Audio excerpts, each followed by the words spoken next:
Thank you and welcome to the show this morning. The topic this morning is empowering African Americans for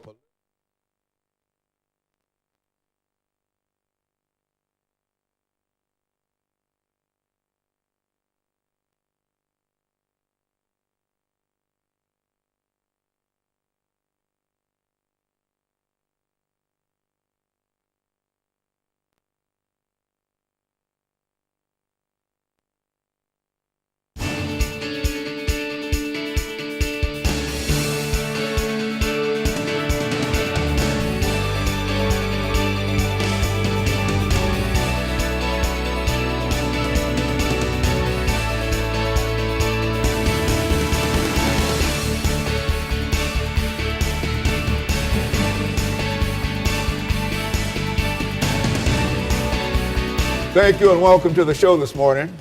The topic this morning is empowering African Americans for political, economic, and social success.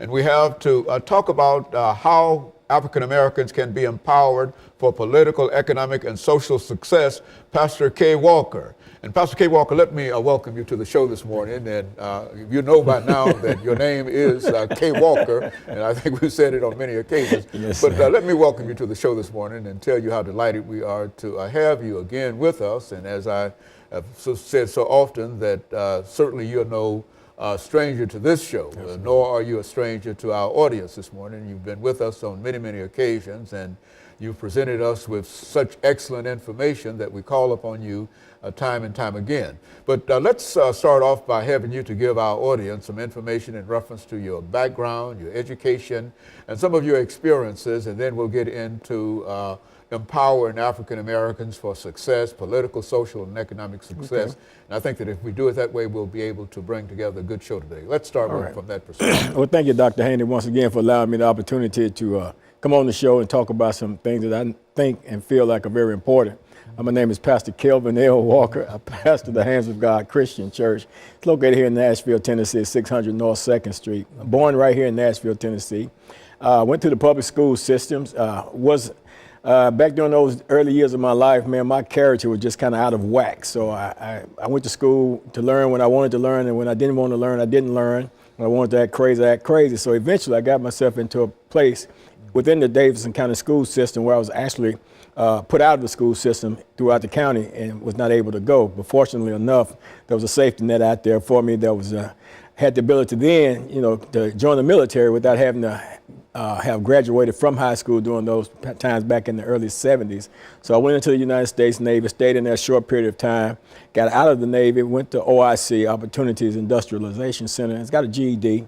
And from there, I proceeded to go to Tennessee State University. But mind you, all the time that I was going through all these processes, I had a desire to do better in life, but at the same time, I was drug addicted. But I was still trying to push through and forge my way through. And of course, my time at TSU didn't last long because of my drug addiction. Eventually, I ended up dropping out of school and the like there. Ended up incarcerated in the state prison system, spent time in the prison system, approximately 5 years of my life in the prison system, incarcerated, in and out of jails and stuff like that. So although I've had some schooling in TSU, Trevecca East Campus Prison Program while I was yet incarcerated, and did some stuff with Edmondson Junior College, which is a now defunct school there itself. But at the same time, not having a degree of in any area, particular area, but just over the years of my life, just have gained just a measure of knowledge in so many different areas, and just from a lot of personal life experiences that I find myself sitting on here in this forum with you on today.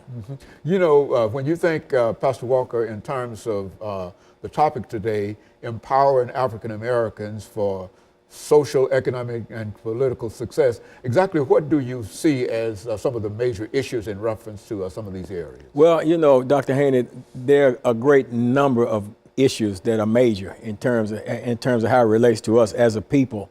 One of the things that I think first and foremost is that we have to learn how to educate and equip and empower ourselves. We have to learn how to really go back, search out, and get our own true history, and not just be so reliant upon just some of the stuff that we're taught, because I've learned from my years of living, and my experiences that I had in grade school coming up, that my history was not accurately taught to me. You know, I was made to believe and understand that my history only extended to the shores of this country right here in terms of slavery. And it never went beyond the shores in terms of who I was and where I came from and you know, what the culture was or you know, the whole gamut of who I am today.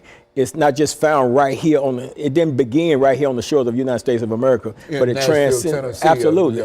Yeah, real sense. Absolutely. It transcended these shores and stuff. And until we go back and get an in-depth knowledge of who we are, then it's kind of hard to direct ourselves because we've been plagued and saddled by so many different stereotypes that is keeping us from moving forward in the things that we need to move forward in.